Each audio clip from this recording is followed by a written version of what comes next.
Tu n'aurais jamais dû venir, personne ne veut de toi ici. » Claire lança cette phrase à Isata en pensant qu'elle s'effondrerait comme autrefois. Pourtant, lorsque les têtes se tournèrent, ce n'était plus le vilain petit canard que l'on voyait, mais une femme noire, rayonnante, élégante comme un top modèle. Claire resta figée, incapable de comprendre comment sa victime d'hier était devenue la présence la plus puissante de la salle. Au moment où le grand écran allait dévoiler la humiliation préparée, Isata se redressa, prête à renverser la scène. « Liquez la vidéo et dites-moi d'où vous regardez. » Claire Delcourt se tenait à l'entrée de la salle de réception avec sa tablette serrée contre elle. Les lustres éclairaient si les tables, la musique couvrait les rires et les ballons du lycée donnaient à la soirée un air plus joyeux qu'elle ne l'était vraiment. Elle avait choisi la salle, le menu, les discours. Voir les anciens élèves défiler lui rappelait que, autrefois comme aujourd'hui, tout passait par elle. Sur l'écran, la liste des invités s'affichait. Elle s'arrêta sur un nom qu'elle relisait depuis le matin. Isata Kamara. Les souvenirs revinrent aussitôt. Une adolescente noire, uniforme trop grand, peau marquée, gestes hésitants. La seule élève qui ne ressemblait à personne d'autre. Claire se revit, entourée de Juliette et de Manon, quand elles avaient mi-commencé à l'appeler « vilain petit canard », d'abord en chuchotant, puis à voix haute. Le surnom avait circulé dans les couloirs, avait rempli les carnets, les messages, les éclates de rire. Elle ferma le fichier et vérifia le message du technicien. Le diaporama était prêt. Sur la clé USB, la plupart des photos montraient des scènes anodines de leur adolescence. Des visages serrés les uns contre les autres, des bras levés, des soirées de fin d'année. Dans un petit dossier à part se trouvaient dans les clichés qu'elle avait gardés sans réfléchir. Isata couverte de jus renversé à la cantine. Isata au fond de la classe, les yeux baissés. Isata sur une photo de groupe, presque coupée par le cadre. Ce soir, ces images prenaient un nouveau rôle. Il devait sûrement rappeler à tout le monde qui décidait de la place des autres. Son téléphone vibra. Le groupe réunion privée s'ouvrit. « Tu es sûr qu'elle vient vraiment ?» écrivit Juliette. Claire répondit aussitôt. Elle a confirmé. Ce genre d'invitation, elle l'attend depuis longtemps. Manon envoya un émoticône rieur et ajouta qu'elle se reverrait Mali si la métamorphose était réelle.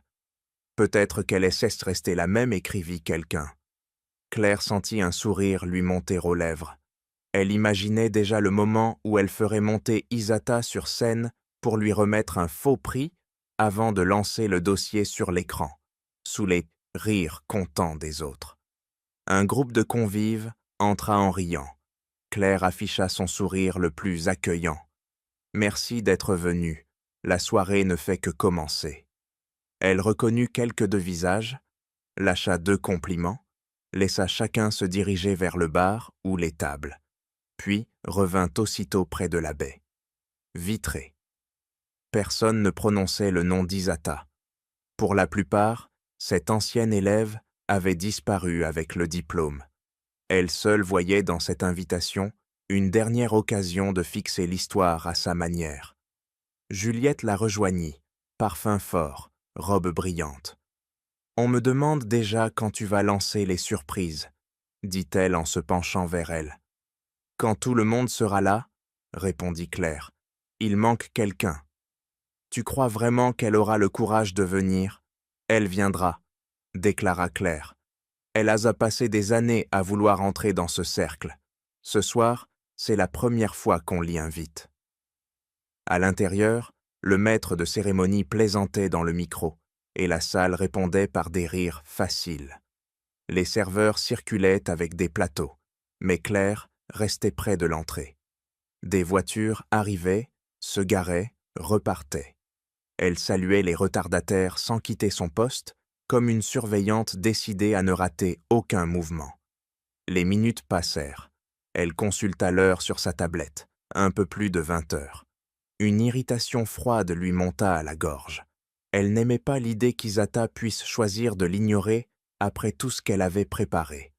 Renoncer au spectacle au moment où le rideau devait se lever lui semblait presque une insulte personnelle. C'est alors qu'un grand véhicule noir s'approcha et se rangea juste devant l'entrée. Il ne ressemblait pas au taxi qui venait depuis le début de la soirée. Le chauffeur descendit, fit le tour de la voiture et ouvrit la portière arrière. Claire sentit son attention se resserrer. Une jambe apparut, puis une main posée avec assurance sur le bord de la portière. Une femme sortit et se redressa. Elle était de grande, la peau d'un brun profond.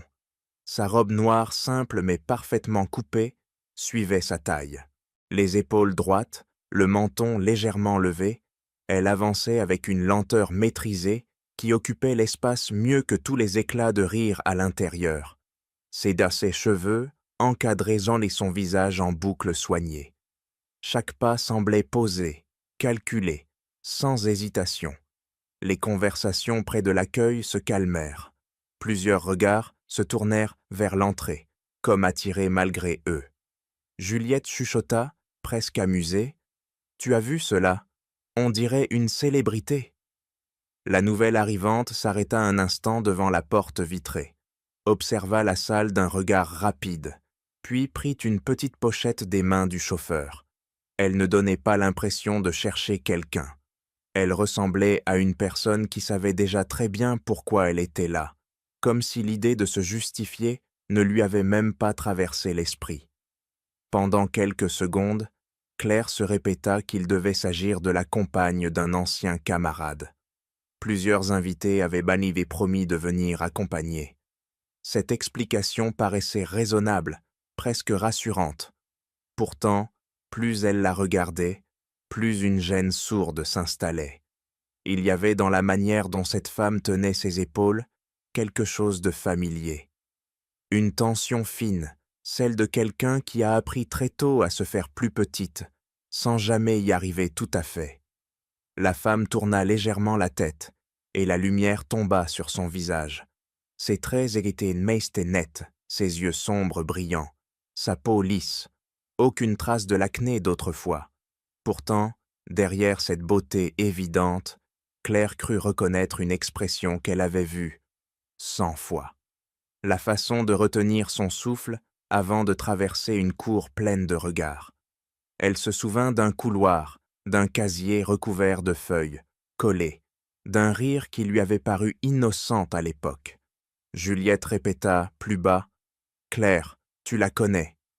Les doigts de Claire se crispèrent sur la tablette. Elle resta immobile. Dans sa mémoire, la silhouette actuelle se colla à celle d'une fille seule à la cantine, d'une autre debout devant une affiche remplie d'insultes.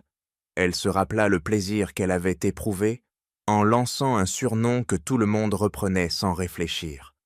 Le bruit de la salle recula. Il ne resta plus que le pas régulier de la femme qui s'approchait de l'entrée, le claquement sec de ses talons sur le sol brillant. 2 mots remontèrent alors, lourds et limpides à la fois, jusqu'à la conscience de Claire. Isata Kamara. Isata Kamara serrait les bretelles de son sac acheté d'occasion alors qu'elle franchissait pour la première fois le portail du lycée privé. Le bâtiment imposant lui donnait l'impression d'être entrée dans un monde où tout semblait trop brillant, trop riche et trop éloigné de ce qu'elle connaissait. Sa mère lui avait souhaité bonne chance avant de partir au travail, mais le sourire fatigué qu'elle avait tenté de cacher n'avait pas quitté l'esprit de l'adolescente. Isata savait que beaucoup de sacrifices avaient été faits pour lui offrir cette place, et elle se répétait qu'elle devait mériter chaque minute. Pourtant, sa gorge se serrait. Elle avança dans le couloir et sentit immédiatement les regards. Son uniforme un peu trop large, les coutures reprises à la maison et ses chaussures usées contrastaient avec les tenues impeccables des autres élèves. La peau brune de l'adolescente semblait attirer l'attention comme une tache au milieu d'un tableau blanc. Elle essaya de ne rien laisser paraître et continua à avancer, mais chaque pas semblait plus lourd que le précédent. Dans la salle de classe, Les conversations cessèrent lorsque la porte se referma derrière elle. Les visages se tournèrent vers elle avec une curiosité froide. À la première rangée, Claire Delcourt, déjà entourée de Juliette et de Manon, la regardait avec un sourire qui ne ressemblait pas à un geste de bienvenue.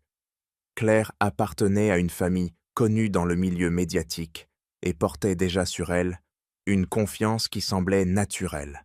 Elle lança un commentaire que seule sa petite bande entendit, mais Isata comprit à la façon dont Juliette étouffa un rire qu'il n'était pas bienveillant. L'enseignante fit une brève présentation, puis invita Isata à s'asseoir.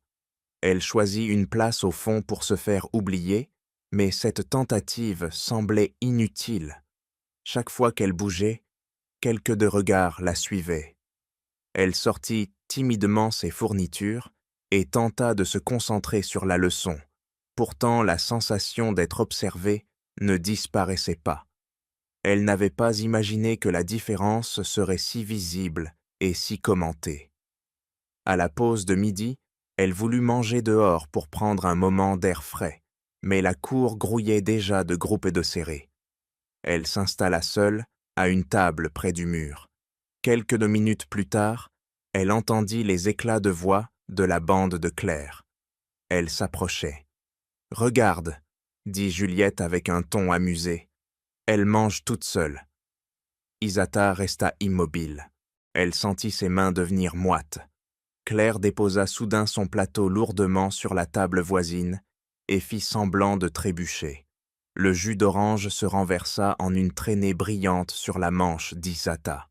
« Ah, excuse-moi, » dit Claire sans aucune sincérité. « Tu sais, ça arrive. » Juliette et Manon gloussèrent. Les rires se propagèrent autour. Une élève attrapa son téléphone et prit une photo. Isata sentit une chaleur violente monter dans ses joues. Elle se força à respirer et murmura qu'elle allait nettoyer. Elle se réfugia dans les toilettes, la manche collante. En se regardant dans le miroir, elle vit des gouttes de jus sur sa peau, mais aussi quelque chose de pire. Elle vit sa propre honte. Cette image la frappa plus que les rires.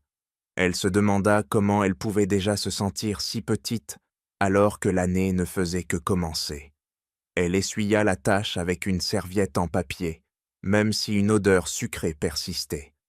Le lendemain, tout sembla reprendre avec la même tension. Dans le couloir, elle surprit des chuchotements. À chaque fois qu'elle approchait, les téléphones disparaissaient brusquement dans des poches. Une notification retentit sur l'appareil d'un élève. Le regard étonné qu'il lança à son écran n'annonçait rien de bon. En entrant en classe, elle comprit ce qui se passait. L'écran du téléphone de Manon affichait une photo d'elle, prise la veille, la manche imbibée de jus, les yeux baissés. Un filtre avait été ajouté pour accentuer les imperfections de sa peau. Le titre disait qu'un vilain petit canard avait rejoint l'école.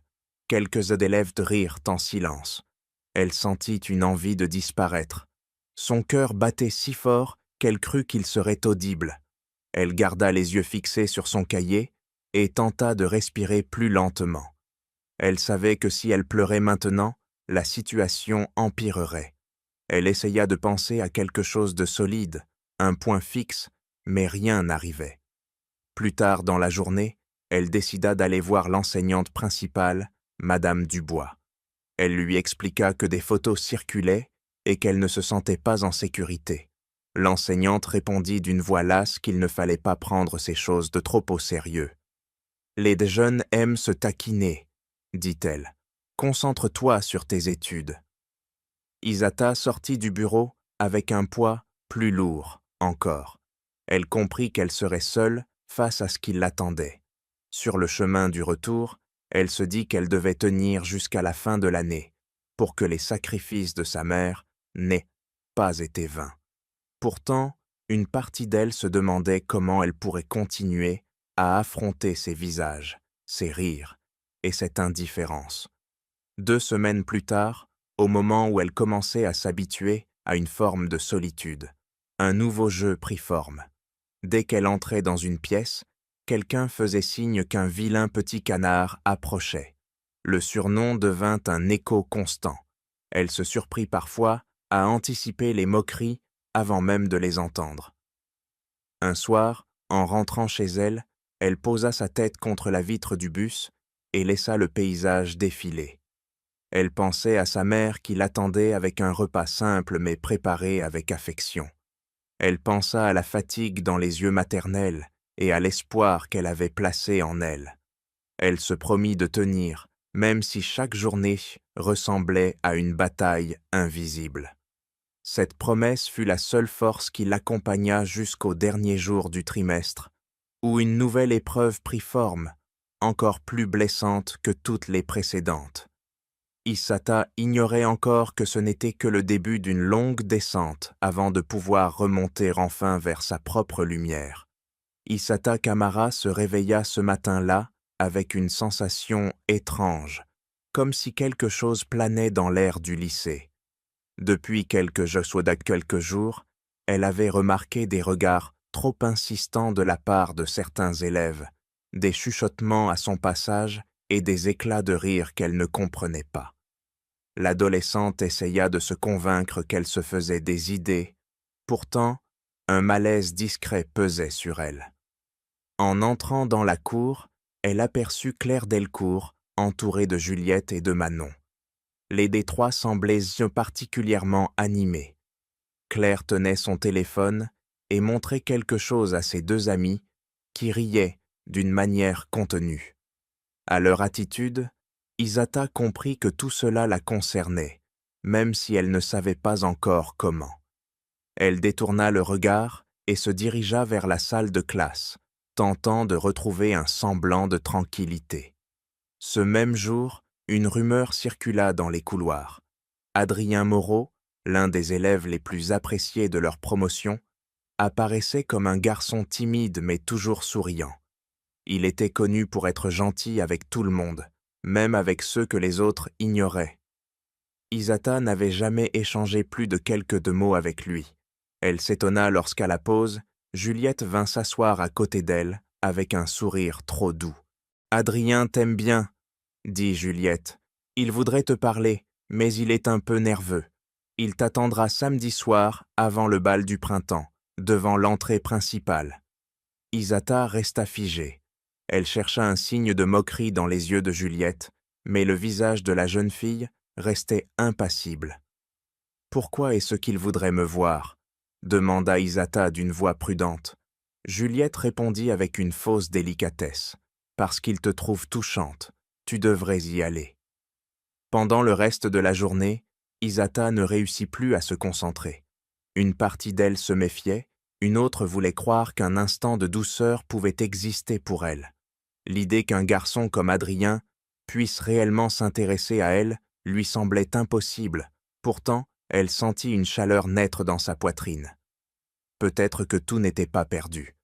Peut-être qu'elle n'était pas invisible pour tout le monde. Le samedi soir arriva. Elle enfila une robe simple qu'une cousine lui avait prêtée. Le tissu n'était pas neuf, mais il lui donnait l'impression d'être moins ordinaire. Sa mère ajusta une mèche de ses cheveux et la regarda avec une tendresse qui fit monter les larmes à ses yeux. « Tu es des magnifiques, » dit-elle. « N'oublie jamais ça. » Hisata hocha la tête, incapable de parler. Elle prit le bus vers le lycée, le cœur battant. Elle y arriva quelques minutes avant l'heure prévue. L'air était frais et un léger vent jouait avec les pans de sa robe. Elle observa les voitures qui se garaient maintenant près de la salle du bal, les rires des élèves qui entraient par petits le groupe. Personne ne semblait la remarquer et cette absence de regard lui donna un instant de répit. Elle attendit. D'abord 5 minutes, puis 10. À chaque fois qu'une silhouette approchait, elle retenait son souffle. Une fois, elle crut voir Adrien, mais ce n'était qu'un autre élève. Les minutes s'allongèrent et le doute s'installa. Lorsqu'elle regarda l'heure sur son téléphone, cela faisait déjà 45 minutes qu'elle attendait.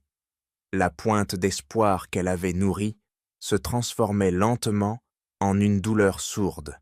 Elle commença à comprendre qu'il ne viendrait pas. Elle baissa la tête et sentit une vague de honte l'envahir. Elle appela sa mère d'une voix faible. « Maman, tu peux venir me chercher ?» demanda Théoël. « Je suis fatiguée. » Sa mère arriva rapidement et posa une main réconfortante sur son épaule lorsqu'elle monta dans la voiture. « Ce n'est pas grave, » murmura Thétiel. « Rentrons à la maison. » Le lundi matin, en se dirigeant vers son casier, Isata aperçut un attroupement. Les élèves riaient et prenaient des photos.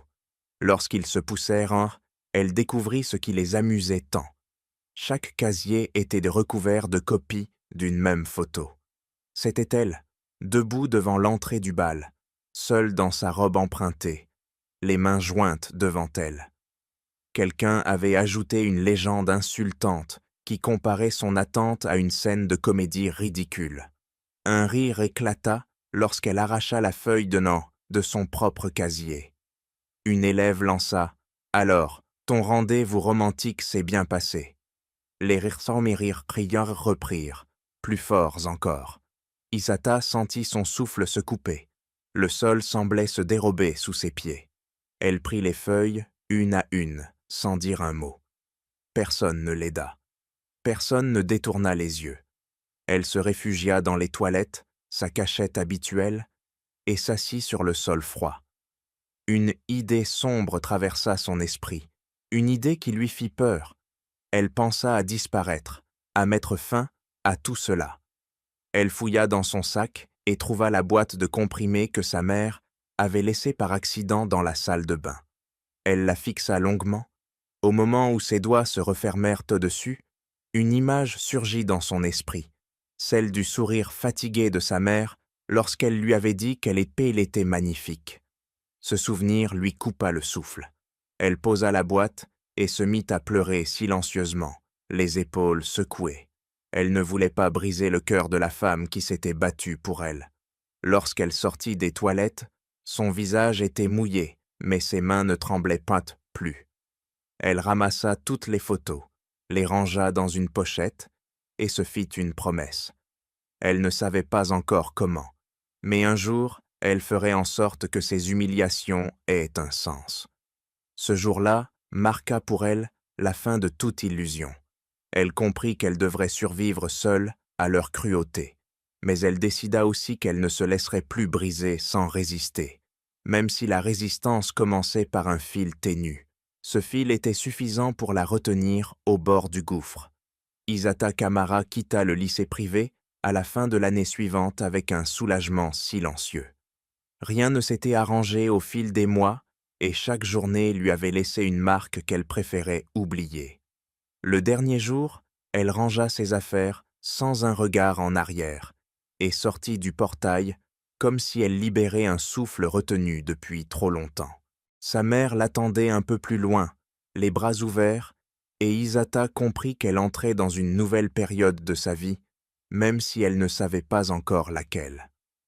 Quelques semaines plus tard, elle intégra un établissement général davantage ouvert à la diversité. Dès le premier jour, elle sentit un contraste frappant. Les élèves ne la dévisageaient même pas avec la même dureté. Personne ne semblait intéressé à la jauger ou à commenter son apparence. Pourtant, même au milieu de cette atmosphère plus paisible, Isata restait sur la défensive. Elle avançait avec prudence, comme si une ombre du passé la suivait encore. C'est dans cet état fragile qu'elle rencontra Inès Caron, une élève de sa classe, souriante et pleine d'énergie. Inès portait une queue de cheval brune et des vêtements simples, mais elle avait une assurance douce qui mettait les autres à l'aise. Lors de la première pause, Inès s'approcha d'elle. « Tu es nouvelle, non ?» demanda Thétiel avec un intérêt sincère. « Oui, » répondit doucement Isata. « Tu veux manger avec moi ?» proposa Inès sans hésiter. « Je connais un coin tranquille. » Isata fut surprise par cette invitation. Une partie d'elle voulait refuser pour éviter toute déception future, mais la voix d'Inès ne portait aucune moquerie cachée. Elle accepta. Elles s'assirent sous un arbre, un peu à l'écart, et Isata sentit sa respiration devenir plus légère. « Tu viens d'où ?» demanda Inès. « De l'autre lycée privé. » répondit Isata en baissant légèrement les yeux. Inès fronça les sourcils. Là où tout était basé sur l'apparence, dit-elle. J'ai entendu dire que l'ambiance peut être terrible. Isata hocha lentement la tête. Elle ne voulait pas entrer dans les détails. Elle craignait que si elle racontait trop, les images reviennent avec une violence capable de la briser. Inès comprit qu'elle ne souhaitait pas s'étendre sur le sujet et ne poussa pas plus loin. Ce geste simple toucha Isata plus qu'elle ne l'avoua. Pour la première fois depuis des mois, elle sentit un espace sûr se créer autour d'elle. Au fil des semaines, leur amitié se développa naturellement. Inès l'invita parfois chez elle, où Isata rencontra brièvement les parents de la jeune fille, un couple chaleureux qui lui parla comme si elle faisait déjà partie du décor. Ces moments lui firent découvrir une normalité à laquelle elle ne croyait plus. Son corps portait encore les traces de la honte ancienne. Quand elle se regardait dans le miroir, elle voyait la fille de 16 ans qui attendait sous les lampadaires, avec une robe trop fragile pour la cruauté d'un monde qui la rejetait. Cependant, sous l'influence discrète mais constante d'Inès, Isata commença à reconstruire son image d'elle-même. Un jour, Inès l'entraîna dans une petite boutique de vêtements d'occasion qui appartenait à une tante. « Essaye ça », dit-elle, en lui tendant une veste cintrée d'une couleur chaude. « Je ne suis pas sûre que ça m'aille », répondit Isata avec hésitation. Inès sourit. « Fais-moi confiance. » Isata enfile la veste dans la cabine. Quand elle sortit, Inès applaudit doucement. « Tu es magnifique », dit-elle. « Tu dois apprendre à te voir comme je te vois. » Isata sentit ses joues chauffer. Elle ne se trouvait pas magnifique, mais elle aimait la sensation inattendue que ce compliment lui provoquait. Elle se regarda dans le miroir de la boutique. Le reflet n'était plus celui d'une fille humiliée devant un bal. C'était quelqu'un d'autre, une jeune femme qui commençait à se relever. Peu à peu, elle prit goût à ces transformations modestes. Elle adopta une routine de soins de la peau trouvée sur une chaîne de vidéos. Elle apprit à coiffer ses cheveux avec patience.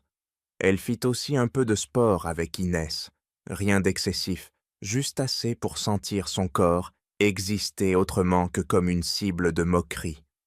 Pendant ce temps, Isata parlait peu de son passé, mais parfois, un souvenir surgissait et la figeait. Inès le remarquait toujours. « Tu n'es plus là-bas », lui rappelait-elle d'une voix douce. Ces mots simples fonctionnaient comme une encre. Un après-midi, alors qu'elles y révisaient à la bibliothèque, un message arriva sur le téléphone d'Isata. Une ancienne camarade du lycée privé lui avait envoyé une photo de classe de l'an dernier. Le visage de Claire apparaissait au centre, entouré de Juliette, Manon et quelques autres. La légende disait qu'il planifiait une réunion d'anciens élèves pour l'année suivante. Isata sentit un léger frisson lui traverser le dos. Elle posa son téléphone sans un mot. Inès leva les yeux. Quelque chose ne va pas. Rien d'important, répondit Isata, mais sa voix manquait de conviction. Inès n'insista pas. Elle comprit cependant qu'un chapitre inachevé venait de se rappeler à Isata. Le soir même, en rentrant chez elle, Isata observa son reflet dans la vitre du bus. Elle vit une fille qui changeait lentement. Elle vit aussi l'ombre du passé qui revenait frapper à la porte. Elle se demanda si elle serait prête, le jour où ce passé surgirait de nouveau. Une intuition lui dit que ce moment approchait plus vite qu'elle ne le croyait. Quelques années plus tard, un matin calme de fin d'automne, Isata ouvrit sa boîte mail après avoir terminé son café. Elle s'attendait à trouver des messages habituels liés à son travail, mais un objet attira immédiatement son attention. Le courrier venait de l'association des anciens élèves de son ancien lycée privé. Son cœur se serra avant même qu'elle ne clique. Elle fixa l'écran quelques secondes, espérant que le message disparaisse par magie. Elle finit par l'ouvrir. « Réunion des anciens, montre-nous qui tu es devenu. » La formulation était polie, mais quelque chose dans cette phrase réveilla une douleur ancienne. Le ton lui rappelait les mots déguisés de Claire, à l'époque où tout ce qu'elle disait semblait recouvert d'un vernis hypocrite. Elle relut le message plusieurs fois. Le texte décrivait une soirée conviviale, organisée dans un grand hôtel du centre, avec buffet, discours et projection de souvenirs. L'invitation semblait innocente, pourtant une sensation d'étau se referma sur sa poitrine. Elle posa son téléphone et s'adossa à sa chaise. Elle tenta de respirer profondément, mais une tension sourde persistait. Elle pensa à Inès, qui dormait encore dans leur appartement. Elle aurait voulu marcher jusqu'à la chambre pour lui demander conseil, mais une partie d'elle avait honte de trembler encore pour des choses censées appartenir au passé.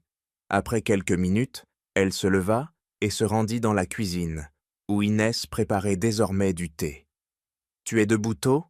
observa Inès en posant une tasse sur la table. « J'ai reçu un mail », répondit Isata d'une voix basse. « Un mail de qui ?» demanda Inès avec douceur. « Du lycée », murmura Isata. « Ils organisent une réunion. » Inès s'interrompit. Ses yeux se firent attentifs. « Qu'est-ce que tu ressens ?»« Je ne sais pas encore, » répondit Isata. « Quelque chose entre la peur et la colère. » Inès s'approcha et posa une main chaude sur son avant-bras. « Tu n'es plus la fille qu'ils ont humiliée. Tu n'as aucune raison de te sentir petite. » Ces mots apaisèrent un peu Isata, mais la boule dans sa gorge restait là. La lettre n'était pas juste une invitation. Elle ressemblait à une porte que l'on rouvre sur une pièce que l'on croyait fermée pour toujours. Plus tard dans la journée, alors qu'Isata travaillait dans un bureau partagé, une idée lui traversa l'esprit. Elle se souvenait d'une ancienne camarade de classe, Anaïs Leroy. À l'époque, Anaïs ne l'avait jamais insultée, mais elle n'avait pas non plus eu le courage de la défendre. Des années plus tard, Ulysse était devenue journaliste spécialisée dans les sujets liés au harcèlement et aux abus scolaires.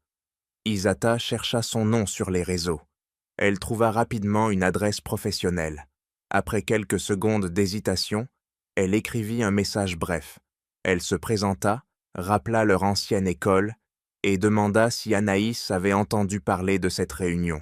Elle ne donna pas de détails sur ses motivations, mais la journaliste répondit dans l'heure et proposa un appel. Elles échangèrent en fin d'après-midi.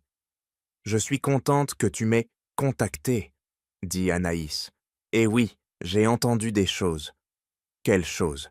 demanda Isata, les doigts crispés sur son téléphone. « Un ancien camarade m'a envoyé des captures d'écran. Il existe un groupe privé où certains préparent quelque chose pour la soirée. Je ne sais pas d'exactement quoi, mais le ton s'y moqueur. Il y a des allusions à des photos d'époque. » Le cœur d'Isata se serra. « Claire en fait partie ?» demanda Tétiel. « Oui, et Juliette, et Manon. Les captures ne montrent pas tout, mais ce que j'ai vu n'annonce rien de bon. » Isata ferma les yeux un instant. La colère monta, calme mais profonde, loin de la panique d'autrefois. « Elles n'ont pas changé, » dit-elle. « Je peux t'aider, » proposa Anaïs. « Si tu veux comprendre ce qu'elle prépare, je peux obtenir d'autres informations. Je connais quelqu'un qui peut accéder à des données publiques ou semi-publiques sans faire rien d'illégal. » Isata resta silencieuse quelques secondes. « Pourquoi tu veux m'aider ? Parce que je n'ai pas eu le courage de le faire quand nous étions adolescentes, » répondit Anaïs d'une voix sincère. « Je regrette encore de t'avoir laissée seule. » Un frisson traversa Isata. Elle entendit dans cette voix quelque chose qu'elle aurait aimé entendre à 16 ans, une reconnaissance de la douleur qu'elle avait vécue. « Merci, » dit-elle. « Je veux savoir ce qu'elle prépare. » Les jours suivants furent rythmés par les messages d'Anaïs qui lui envoyait des extraits de ce groupe secret. Les photos de classe y étaient partagées avec des commentaires sarcastiques. Plusieurs idées de surprise pour la soirée y étaient discutées. Un message suggérait une projection humoristique avec les transformations les plus spectaculaires, suivie d'une mention explicite du nom d'Isata. Elle relut ces messages avec une boule de glace dans le ventre. Elle imaginait déjà la scène, les rires, les regards hautains et la sensation d'être prise au piège. Pourtant, malgré la peur, une autre émotion se fraya un chemin, une détermination nouvelle. Elle envoya un message à Anaïs. « Je vais y aller. »« Tu es sûre ?» demanda Anaïs. « Oui, je veux qu'elle me voie, mais je veux aussi qu'elle se voie elle-même. » Hisata éteignit son téléphone et se regarda dans un miroir. Ce visage n'était plus celui que Claire avait ridiculisé. Elle n'avait pas besoin d'être parfaite pour affronter son passé. Elle avait seulement besoin d'être présente, entière et décidée.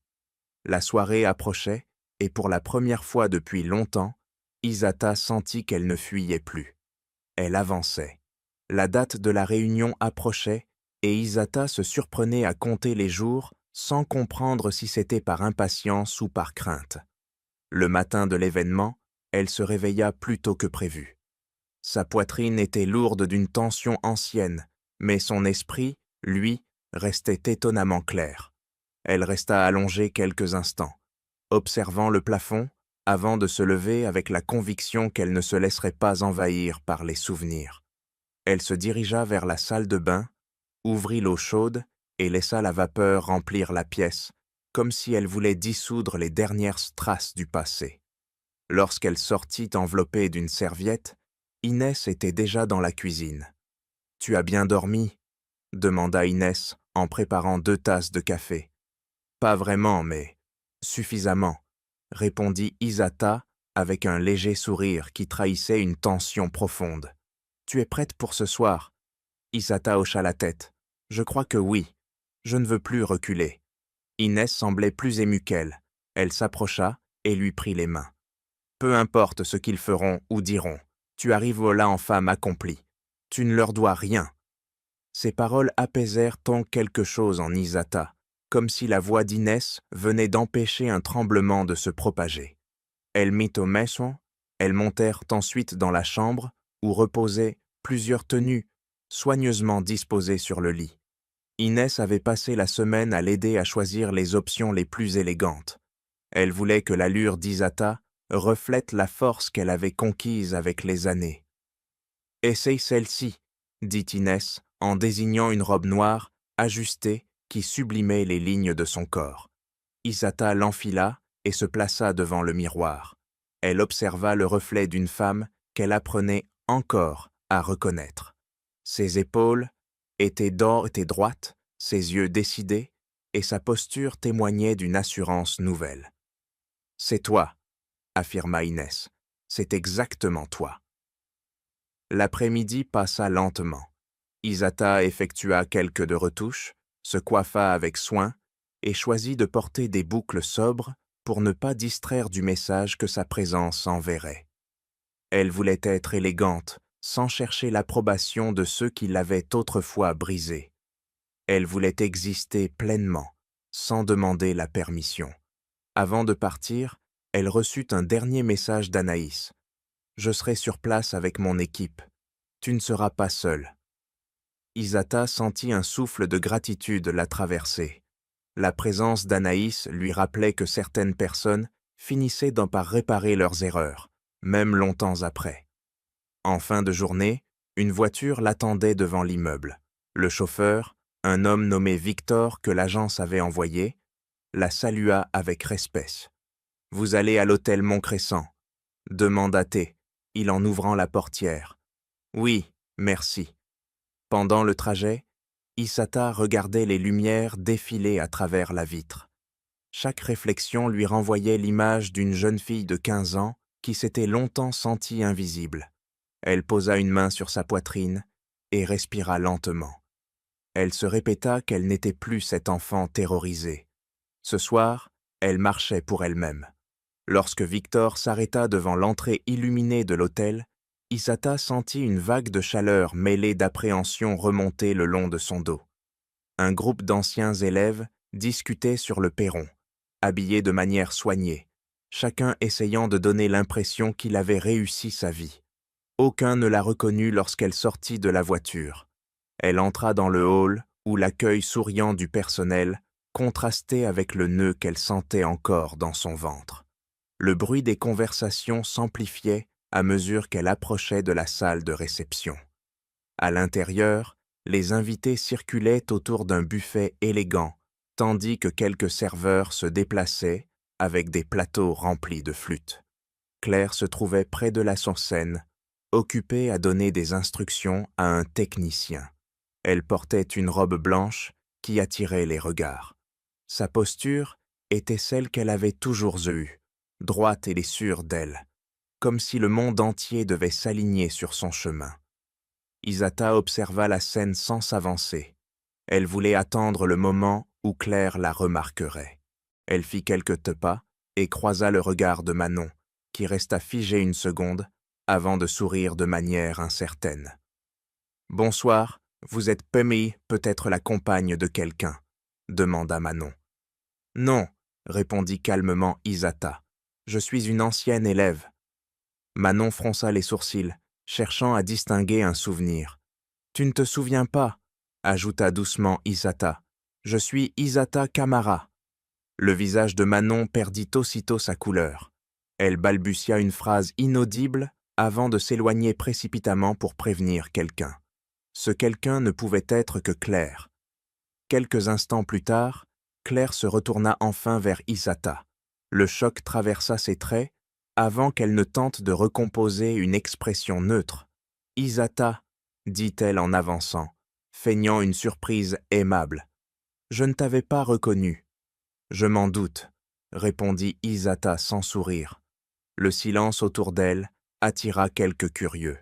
Plusieurs anciens élèves approchèrent pour comprendre ce qui se jouait.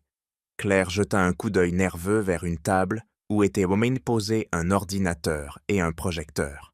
« Tu es venu, c'est bien, » dit-elle d'une voix douce qui sonnait faux. « Je suis venue pour voir ce que vous aviez préparé, » répliqua Isata. Le regard de Claire vacilla brièvement avant de retrouver son assurance. Elle tenta de rire, mais personne ne reprit son rire. Plusieurs personnes scrutaient dans l'échange avec une attention grandissante. La tension s'installait, palpable, comme si chacun sentait qu'un renversement se préparait. Isata resta immobile, droite, prête à affronter ce qui suivrait. Elle sentait qu'elle avait déjà gagné quelque chose. Elle était là, présente, forte, et rien ne pourrait lui enlever cela. La tension dans la salle s'intensifia lorsque les murmures se propagèrent autour d'Isata et de Claire. Les convives, attirés par une curiosité mêlée d'appréhension, se rapprochaient lentement, comme s'ils pressentaient qu'un moment décisif était sur le point de se produire. La musique de fond paraissait trop douce pour l'atmosphère chargée qui gagnait du terrain.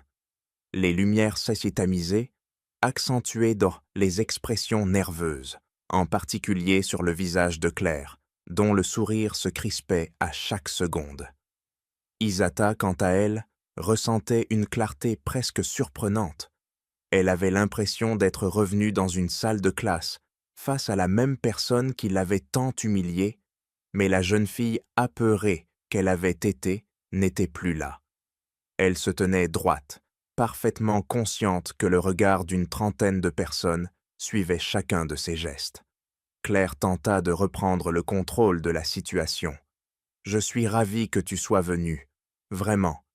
Nous voulions célébrer les souvenirs de notre jeunesse. Tu devrais te détendre un peu. » Isata fixa Claire avec une douceur glaciale. « Vous aviez prévu de projeter des souvenirs très particuliers, n'est-ce pas ?» demanda Tétoël. Un silence lourd tomba immédiatement sur le groupe. Quelques invités échangèrent des regards, ne comprenant pas encore, tandis que d'autres, au courant des intentions de Claire, détournaient les yeux avec malaise. Un technicien s'approcha timidement de Claire.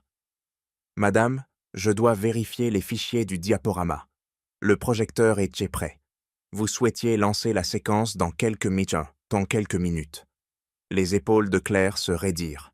« Ce ne sera plus nécessaire, » répondit-elle précipitamment. Mais il était trop tard. Une voix résonna depuis le fond de la salle. « Je pense au contraire que ce serait intéressant. » Toutes les têtes se tournèrent vers Anaïs, qui venait d'entrer avec 2 collègues, parmi lesquels un caméraman habitué à couvrir des événements sociaux sensibles. Ils avançaient tranquillement, comme si leur présence était parfaitement naturelle. Les invités se dispersèrent pour leur laisser le passage. Claire pâlit en les voyant.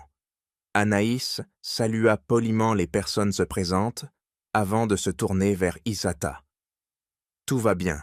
demanda Tetuel. « Oui » répondit Isata d'une voix calme. « Je suis prête. » Anaïs sortit alors son téléphone et afficha une série de captures d'écran. « Je suppose que certains ici reconnaissent en ces messages, » annonça-t-elle en s'adressant à la salle. Une onde de choc parcourut l'assemblée lorsque les convives purent ne voir, sans équivoque, les conversations du groupe privé. Les insultes, les moqueries, les plans détaillés pour humilier Isata défilaient sous leurs yeux. Le silence se mua en un brouhaha de stupéfaction et d'indignation. Juliette et Manon, présentes parmi la foule, commencèrent à reculer, effrayées par la réaction des autres.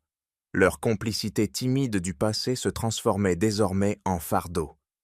L'un des anciens élèves, un homme prénommé Éric, fit un pas en avant.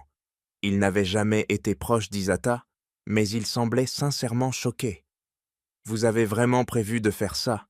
demanda-t-il en fixant Claire. « Après toutes ces années ?» Claire tenta de répliquer. « C'était une plaisanterie. Nous allions effacer les fichiers avant même de commencer. Tout le monde exagère. » Isata sentit une chaleur monter en elle, non pas de colère, mais de lucidité. « Une plaisanterie » répéta-t-elle calmement. « Ce mot a beaucoup servi quand j'étais adolescente. Aujourd'hui encore, il vous permet de nier ce que vous êtes. » Elle s'avança d'un pas, sans hausser la voix. « Vous vouliez me voir vulnérable. Vous vouliez prouver que, malgré les années, j'étais toujours celle que vous aviez brisée. Mais je suis ici, et je ne suis plus celle que vous pensez.